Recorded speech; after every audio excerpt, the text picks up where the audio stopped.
Les cycles de la roue médecine. Des gouttes de sueur coulaient sur le visage de la guérisseuse à force de pétrir les tensions des cuisses de la femme en travail allongée devant elle. La grotte de naissance retentissait des gémissements et des lamentations déchirantes du groupe de femmes assemblées à l'extérieur qui enterraient leurs morts. C'était le temps de la lune des privations, le dernier cycle lunaire, avant que Mère Terre ne secoue son manteau de neige et de glace afin d'accueillir les nouvelles pousses vertes. À une toute autre période de l'année, la fragile sœur en face d'elle aurait eu la force de passer par cet épuisant travail. De fait, son clan n'avait pas eu de viande fraîche depuis de nombreux soleils, et les femmes enceintes, ainsi que les enfants à naître, en avaient donc souffert avec tous les autres. La guérisseuse aurait aimé que les femmes qui pleuraient s'éloignent un peu de la grotte, car ce qu'elle donnait à entendre au moment où elle-même était dans sa charge d'accoucheuse, c'est qu'il n'y avait aucune raison de faire venir une nouvelle vie dans ce monde de famine qui les entourait. Dans ce monde de famine qui les entourait. Cela faisait 4 sommeils que le clan avait terminé la dernière réserve de tubercules, de graines et de baies accompagnées d'un écureuil famélique trop faible pour éviter les chasseurs. Les enfants et les anciens avaient été les premiers à mourir à la fin de cette période lunaire.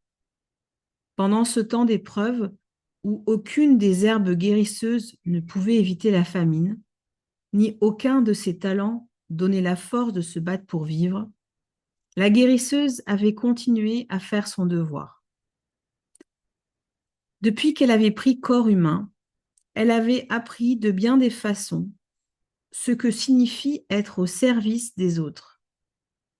Et pourtant, quel chagrin c'était lorsque de ses enfants perdaient la volonté de vivre.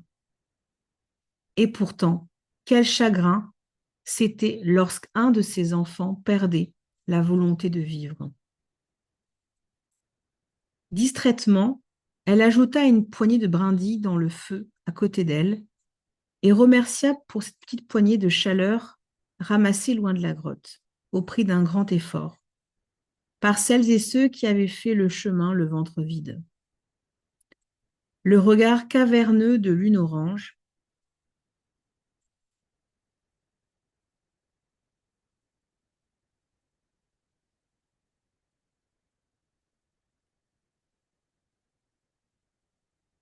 la mère, en couche, la suppliait de la soulager et de la réconforter. Elle répondit avec douceur, caressant le front de lune orange et lui adressant un sourire d'encouragement. Elle ne pouvait pas lui donner davantage d'herbe pour faciliter le travail parce que l'estomac de lune orange était vide et que le remède l'aurait envoyé au royaume du sommeil éternel. Il fallait absolument que lune orange aide au travail en se battant pour la vie de son enfant à naître. La femme médecine réalisa que c'était là un de ces moments où le choix entre la vie et la mort était entre les mains de Soigneau, le grand mystère, ainsi que dans la volonté de vivre de Lune Orange. La guérisseuse sourit à Lune Orange. Elle prit délicatement la main de la mère en couche pour nourrir sa force, car une nouvelle vague de contraction commençait à secouer le corps de la jeune femme.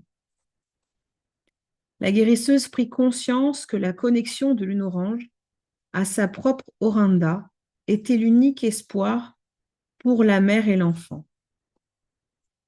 Si Lune Orange pouvait se connecter à son essence spirituelle, alors le grand mystère pourrait la nourrir de la force dont elle avait besoin. Sans sans ce précieux lien, son corps affamé succomberait à la connexion à son esprit, ne pourrait plus avoir lieu qu'au moment où Lune Orange arriverait au campement de l'autre côté, dans le monde de l'esprit. La guérisseuse adopta le masque stoïque de celle qui soutient, ne laissant jamais la Lune Orange, ne laissant jamais Lune Orange deviner son inquiétude ni à quel point elle se sentait impuissante. L'enterrement des membres de la famille qui étaient morts de faim devait être terminé parce que les lamentations stridentes s'étaient heureusement arrêtées.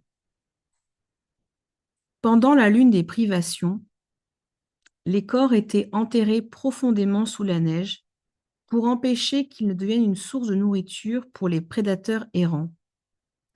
Des monticules de glace à l'arrière des huttes servaient de tombes provisoires en attendant que le sol soit suffisamment dégelé pour que la planète mère puisse enfin recevoir les morts dans son sein de terre.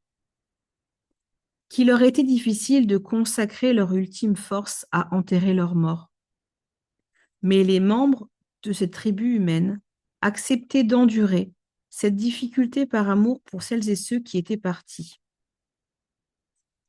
Le silence fut un signal pour la guérisseuse. Elle savait que les deux femmes reviendraient bientôt dans la grotte pour l'assister dans les tâches nécessaires. Le travail durait longtemps, mais la gardienne de la médecine des racines avait insisté pour que les deux femmes aillent d'abord dire adieu à leurs proches qui avaient abandonné leur habit de chair.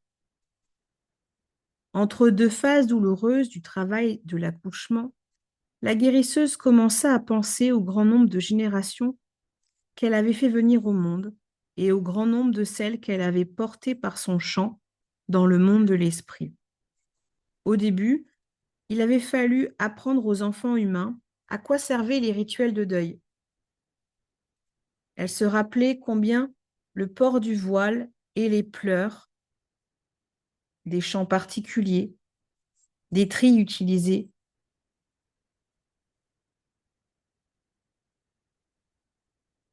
avaient soulagé les familles endeuillées dans les premiers hivers de sa marche sur Terre. Il lui était facile de se souvenir de la façon dont les chants de deuil avaient allégé leurs épaules du fardeau de leur chagrin.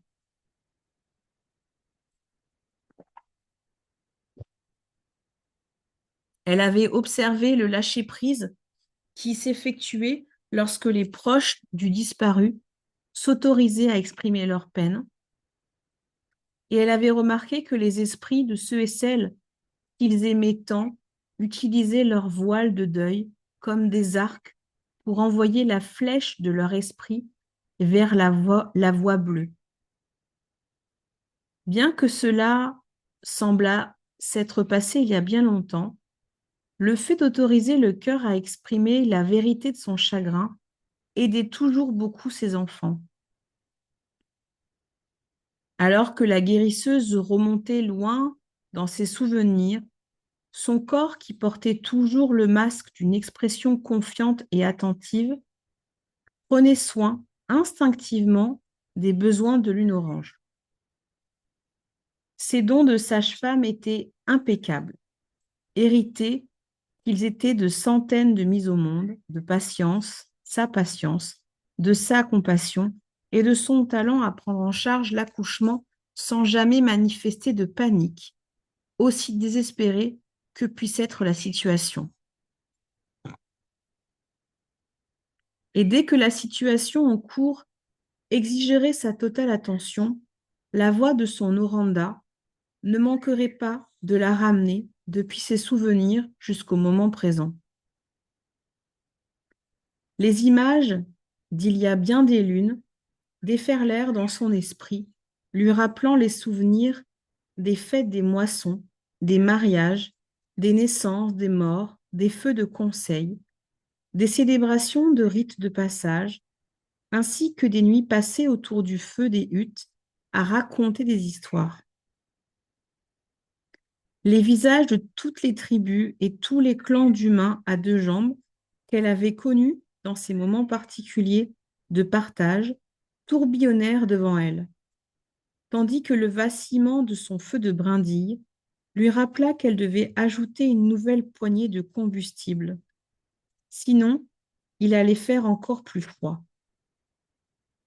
Parmi les souvenirs ainsi récoltés, une image commença à émerger, amenant la guérisseuse dans un autre temps.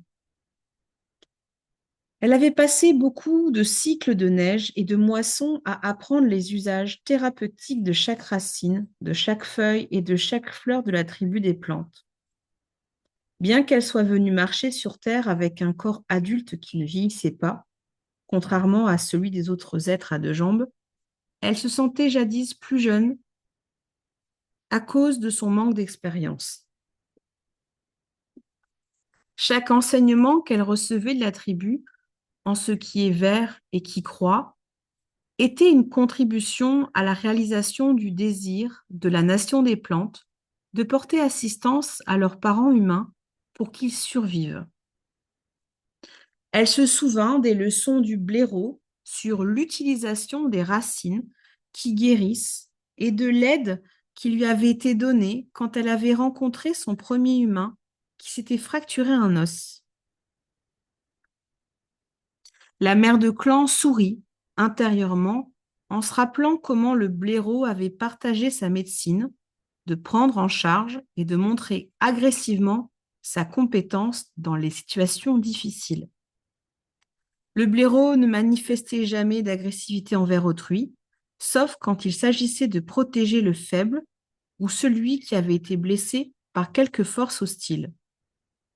La mère blaireau avait montré à la guérisseuse comment utiliser la faculté de prendre en charge la situation avec décision et vigueur pour exécuter n'importe quelle tâche et comment mener à bien toute chose avec efficacité sans gaspiller le temps ni d'énergie.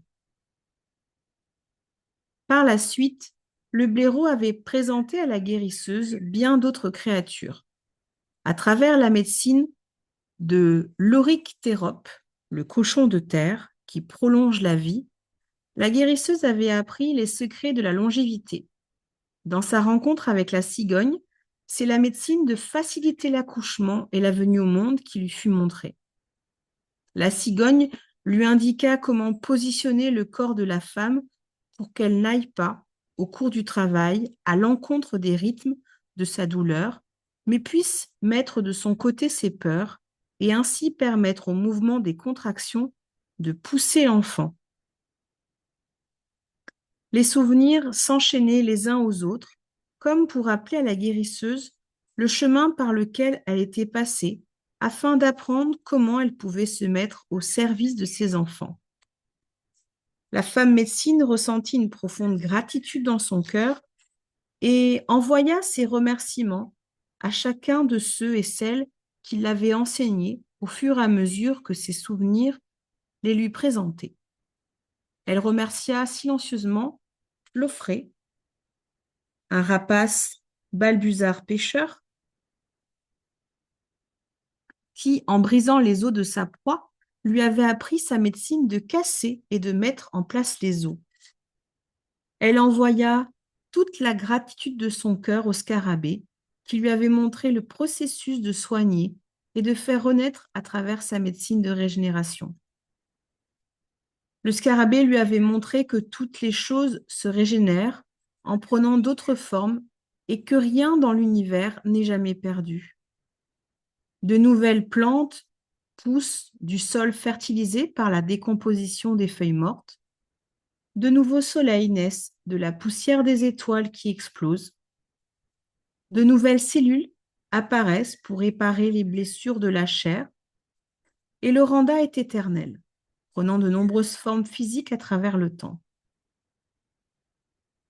Ces enseignements avaient constitué la base de la force intérieure de la guérisseuse et elle se sentait honorée de pouvoir partager ses compétences en se mettant au service de ses enfants.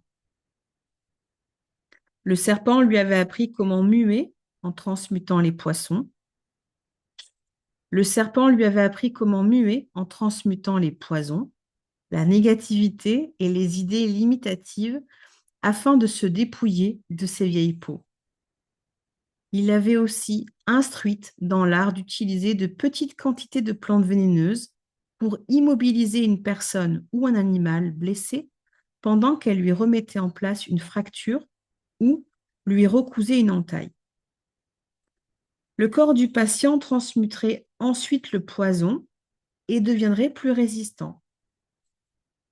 Le serpent lui avait montré les merveilles de la force de vie et la façon dont elle circulait dans le corps. Ensemble, ils avaient exploré la faculté de l'esprit à soigner et la capacité du mental à contrecarrer ou bien canaliser le processus de guérison. La médecine de transmutation du serpent était un autre des dons pour lequel elle se sentait reconnaissante parce qu'elle avait bien aidé pendant toutes ces années.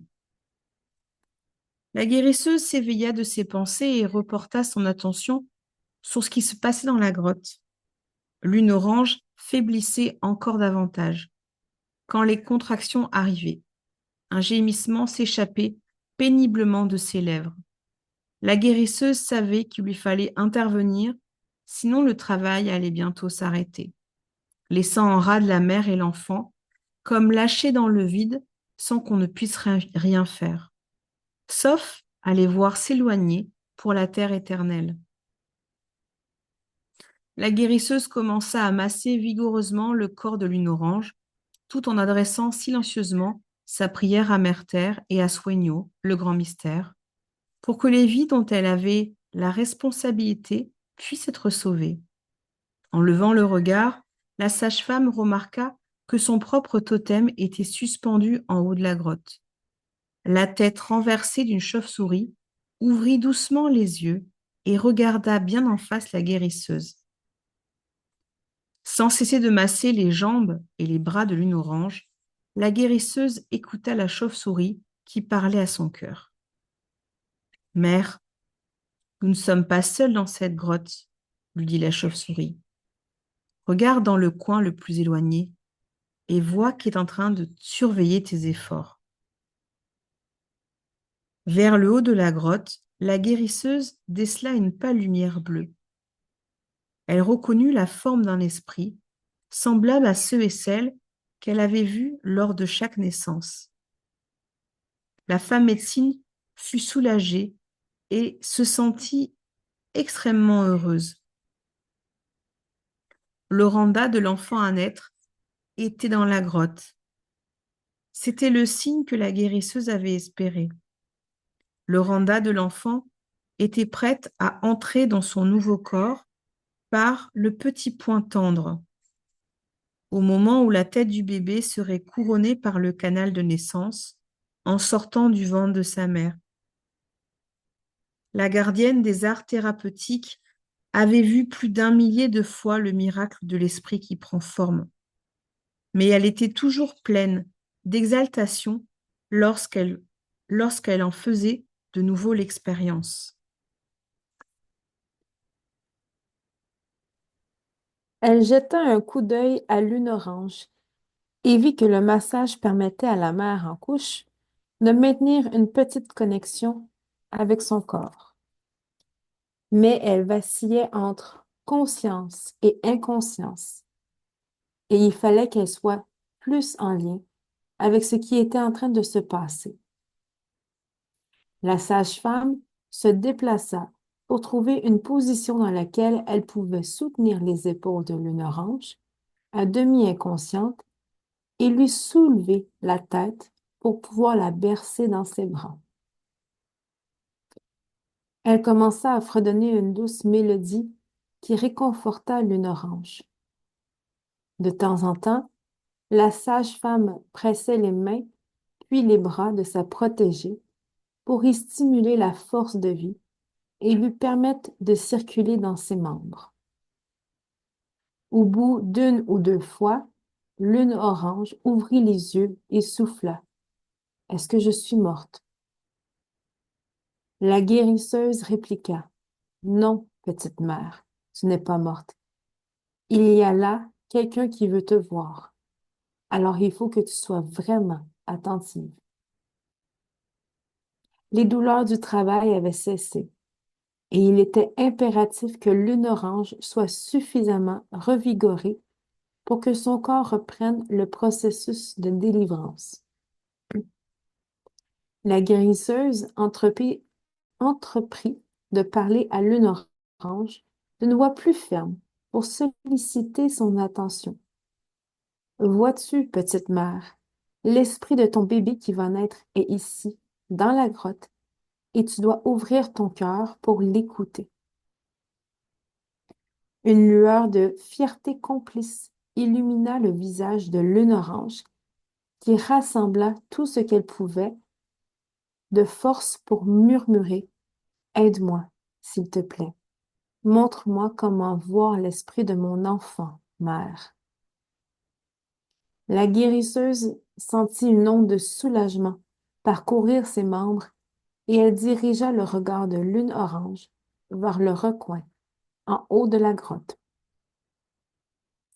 Elle commençait à croire qu'il y avait une sorte de ressource cachée, encore enfouie chez elle, chez celle qui devait être mère, mais qui pourrait les tirer de ce délicat moment entre vie et mort. La femme médecine entreprit de lui décrire ce qu'elle voyait et comment la forme bleu pâle de l'esprit bougeait, jusqu'à ce que Lune Orange puisse, elle aussi, bien la voir.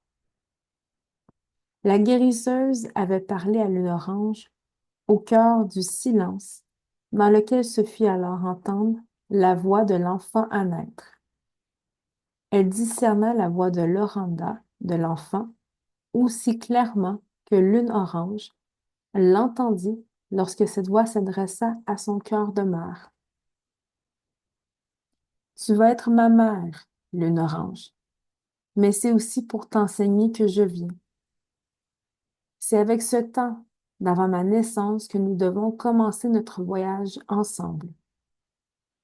Tu as oublié comment te connecter à ton Oranda et comment obtenir du grand mystère la force dont tu as besoin.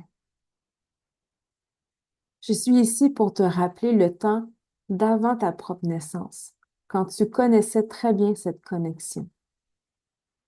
Si tu murmures ton propre nom et si tu laisses venir à toi les images de ce qu'il représente, tu redécouvriras ta médecine personnelle. Tous ces dons reposent avec confiance dans ton Oranda et ils attendent que tu les découvres. Lune orange, lune orange, lune orange, se murmura à elle-même la jeune femme en couche.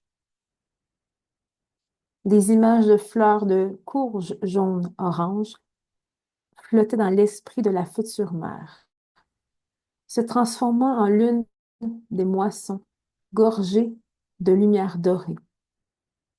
La scène changea et la lune des moissons prit l'aspect d'une ravissante jeune femme baignée d'une lumière aux couleurs de melon tendre et rose saumonné. Cette femme de rêve était couronnée de feuilles d'automne et d'épis de blé mûrs entrelacés d'herbes à bisons jaunes et de raisins sauvages. Des, des baies violettes et des primes verts sauvages de couleur rose se déversaient de sa couronne, mêlées à ces grappes de baies orangées que l'on trouve sur les arbres cendrés des montagnes. Elle tenait dans ses bras un panier tressé de roseaux et d'aiguilles de pin, aiguilles de pin. Du panier provenait une autre lumière, dont les rayons bleu pâle dansaient sur le visage souriant de la femme lunaire.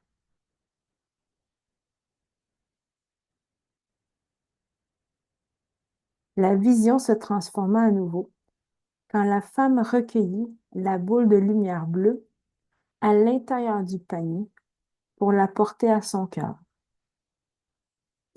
Des éclairs de lune, des éclairs de lumière jaillirent de la boule d'énergie pour se connecter à Mère Terre et à Père Ciel, fusant au-dessus et au-dessous de la femme du rêve.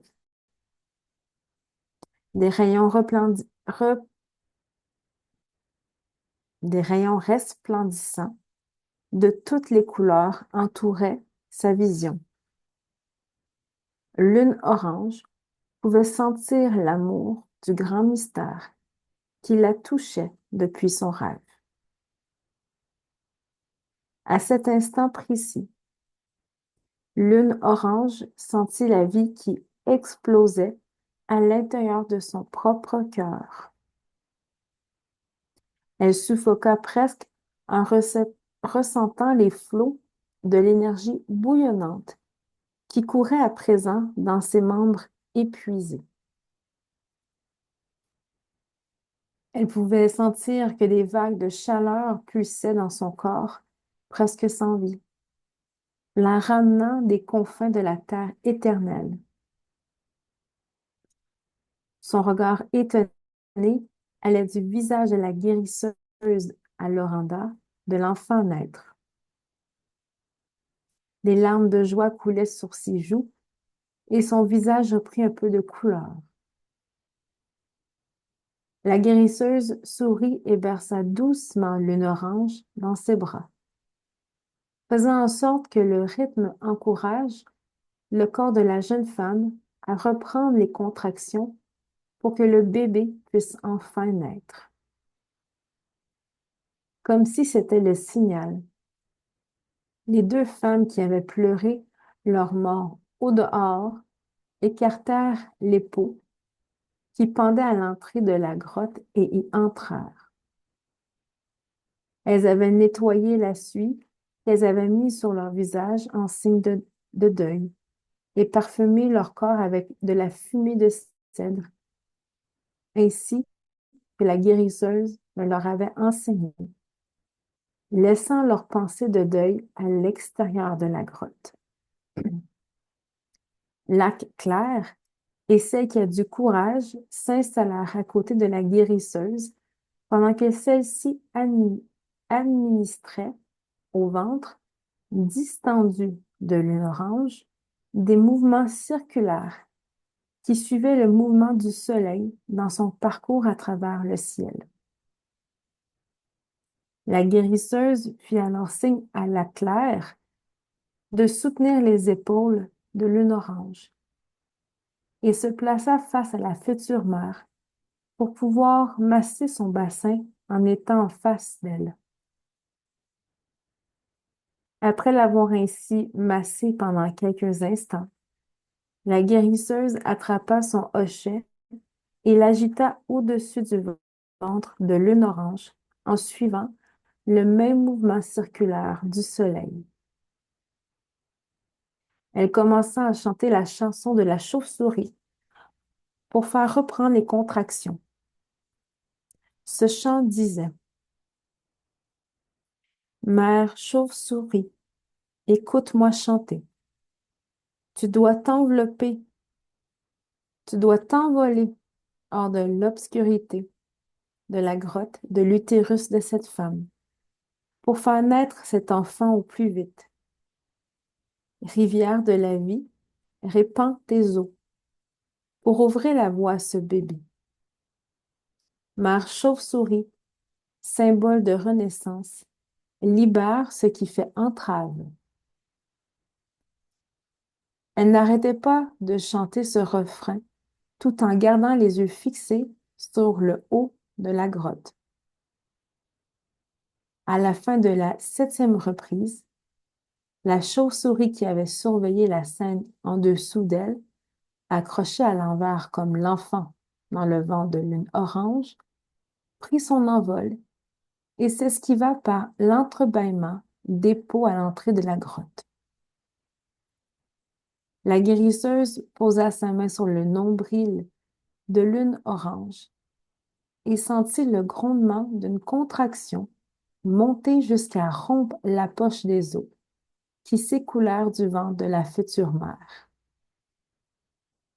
La femme médecine sourit parce que la chauve-souris lui avait donné le signe que son chant avait touché les 7 directions sacrées. Quand la chauve-souris s'était envolée, la guérisseuse avait su que le bébé allait naître.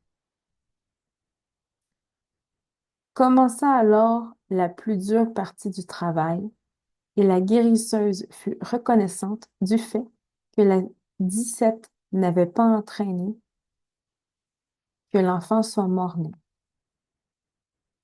La poche des os de la vie avait cédé bien plus tard que de coutume. Mais vu les circonstances, ce retard était une bénédiction. Si Lune Orange avait perdu les os plus tôt, elle et son enfant n'auraient pas survécu à 2 soleils et un sommeil de travail discontinu. Grand-père Soleil allait se lever à nouveau, amenant ce travail exténuant à son heureuse conclusion. Lac clair et celle qui a du courage était en train de s'activer avec autant d'implication que la guérisseuse lorsque la tête du bébé se présenta. Lune Orange était maintenue en position accroupie, permettant ainsi au magnétisme de Mère Terre d'amener l'enfant sur son chemin terrestre. Lune Orange cria d'admiration plutôt que de douleur lorsqu'elle vit l'oranda de son enfant pénétrer le point souple de son crâne. Avec la poussée suivante, le corps du bébé se tourna et les épaules furent libérées. Les fesses suivirent doucement et sans effort. La guérisseuse attrapa l'enfant et souffla. C'est une fille, Lune Orange. La jeune mère fut soulagée et heureuse quand la petite fille se manifesta en écho, faisant savoir au monde qu'elle était venue avec une jolie voix. La guérisseuse coupa le cordon, lava l'enfant dans l'eau faite de neige fondue que Lac Clair avait préparée près du feu, puis enveloppa l'enfant d'une fourrure douce et la plaça auprès de Lune Orange. Celle qui a du courage commença à pétrir le ventre de Lune Orange pour finir de la délivrer. Pendant que Lac Clair prenait les linges de l'accouchement pour les enterrer dans la neige. La guérisseuse se mit à songer au compagnon de Lune Orange, Cerf Gris, qui était mort piétiné par un bœuf musqué 4 lunes avant la naissance. Lune Orange avait été recueillie dans la hutte de sa sœur. Mais à présent, sa sœur et toute sa famille étaient mortes de faim. La femme médecine prit une décision. Lune Orange viendrait vivre dans son foyer. Les chasseurs lui donnaient toujours beaucoup de viande en échange de ses services et il n'y avait aucune raison de ne pas élargir son cercle familial en accueillant la jeune mère et sa petite fille qui venait de naître. La guérisseuse allait faire part de sa décision à Lune Orange lorsque celle qui a du courage s'approcha, présentant le cordon ombilical lavé à la femme médecine avant de sortir, enterrer le placenta dans la neige, au pied de Grand-Père Montagne. La guérisseuse prit une minute pour l'enrouler fermement et lui donner la forme d'un cercle. Puis, elle le suspendit à une corne de cerf accrochée près du feu pour le faire sécher. Plus tard, Le cordon bien sec, dans dans son entier, serait placé dans un petit étui en peau qui serait cousu serré à l'intérieur d'un minuscule sac médecine. Ce petit sac médecine du cordon ombilical appartiendrait au bébé qui venait de naître et il serait pour elle un rappel constant de sa connexion physique avec Martha et de sa connexion spirituelle avec Père Ciel, puisqu'ils portaient contre leur corps, puisqu'ils portaient contre leur cœur, leur cordon, puisqu'ils portaient contre leur cœur, leur cordon ombilical, aucun des enfants de la terre n'aurait à redouter de se sentir seul ou orphelin. Il saurait que le cordon physique avait été remplacé par un cordon ombilical spirituel qui les garderait en connexion avec leur véritable père et mère aussi longtemps qu'ils chemineraient sur la terre. Lune Orange appela la guérisseuse qui vint aussitôt à ses côtés. Mère guérisseuse, le nom de ma petite fille sera couverture terrestre, Earth Blanket, parce que son oranda m'a montré sa médecine quand elle est née. Elle souhaite que vous deveniez son enseignante quand elle grandira. Couverture terrestre m'a fait me souvenir que les cycles et les saisons changent sans cesse et que c'est des neiges de la lune, des privations, qui va naître le manteau vert de Martyr. Cet enfant est la promesse du printemps. Elle m'a appris à avoir la foi. Elle m'a dit que la foi est comme le rouge-gorge qui chante les fleurs alors que la terre est encore recouverte de neige. Couverture terrestre m'a expliqué que sa naissance, qui est son premier rite de passage, a été un rite de passage pour moi aussi, parce qu'elle m'a permis de me reconnecter à mon oranda et au grand mystère. Je te remercie de nous avoir fait traverser à toutes les deux le processus de la naissance, Mère guérisseuse. La guérisseuse fut touchée par les paroles de Lune Orange et lui fit part de sa décision de les amener vivre toutes les deux autour de son feu, chez elle. La femme médecine savait quelles étaient les leçons que Couverture terrestre avait enseignées à sa mère, mais les entendre exprimées comme une expérience qui avait été comprise donnait à la gardienne de l'art de guérir encore plus de joie. La guérisseuse, Lune Orange, et son nouveau-né furent tout à coup submergés par de délicieux arômes de viande griseyante lorsque celle qui a du courage entra dans la grotte. Un élan, un grand cerf d'Amérique, était tombé de la falaise au pied de grands montagnes et celle qui a du courage l'avait découvert lorsqu'elle était allée enterrer le placenta. Elle avait donc fait cuire de nombreuses lamelles de viande, les avait apportées à la grotte pour que les femmes puissent se remplir le ventre.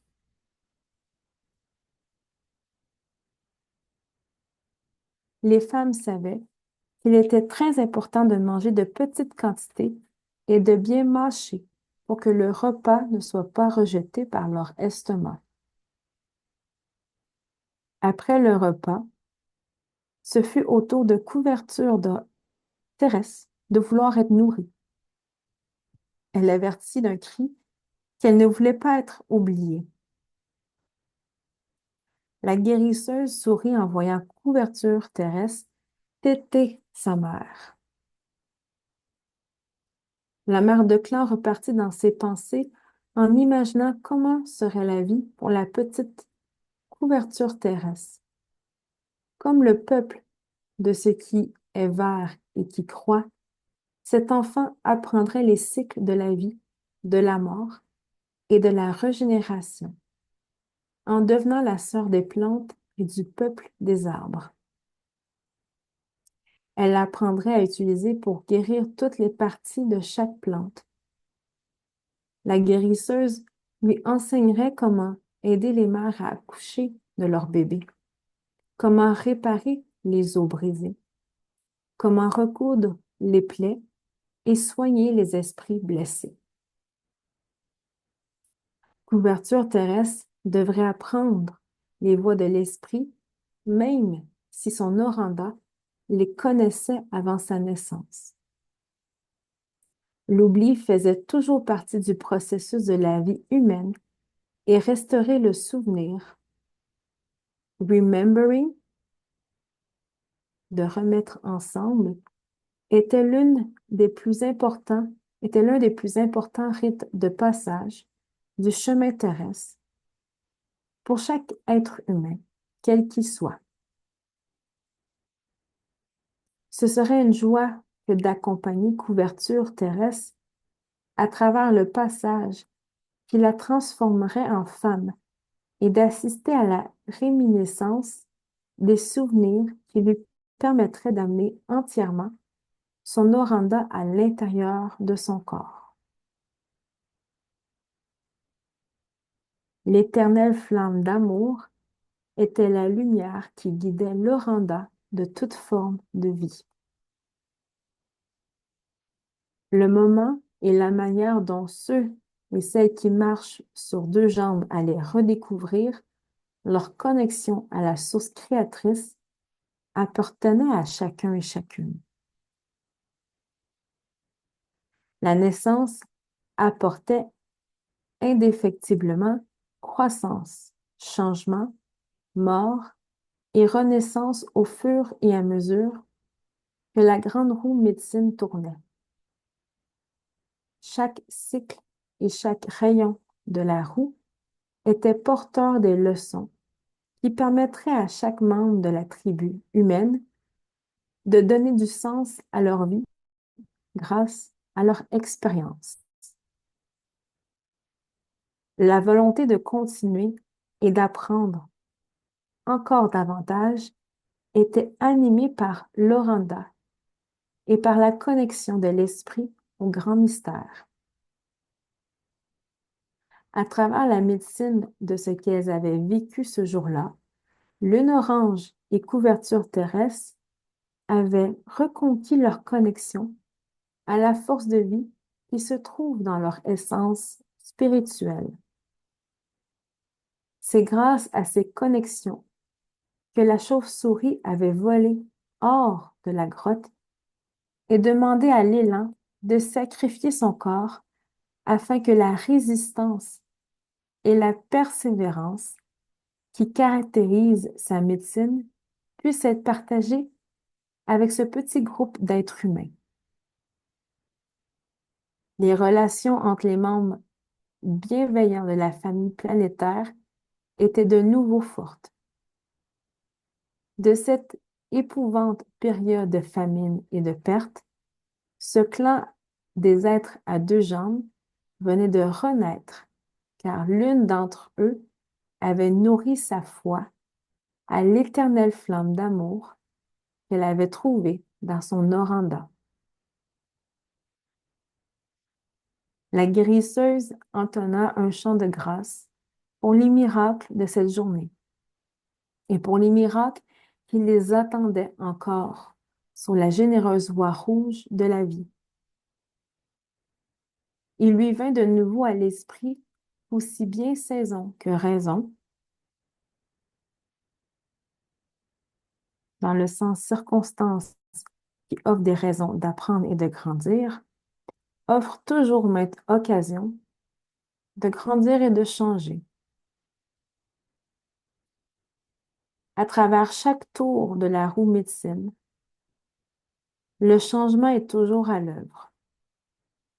L'Éternel, éveillant esprit humain, chantera toujours la chanson de la vie, de la croissance, de la mort et de la renaissance dans le corps de ces êtres à deux jambes qui choisissent de changer ou de guérir. Dans son esprit, la guérisseuse vit un futur lumineux pour la tribu humaine, juste au-delà de l'horizon. La mère des arts thérapeutiques fut reconnaissante du temps qui lui était accordé afin qu'elle puisse connaître et comprendre ses enfants de la terre. Ce fut une joie de savoir qu'après son chemin sur terre, son esprit serait toujours accessible pour tous ceux et celles qui auraient le courage de venir jusqu'à elle en soignant et en guérissant leur corps, leurs pensées ou leur esprit brisé. La roue médecine continuerait à tourner, la vie à croître et à se transformer, la mort à apporter la renaissance. Quant à elle, elle serait toujours là, au service de tous les processus de guérison et jusqu'à la fin des temps.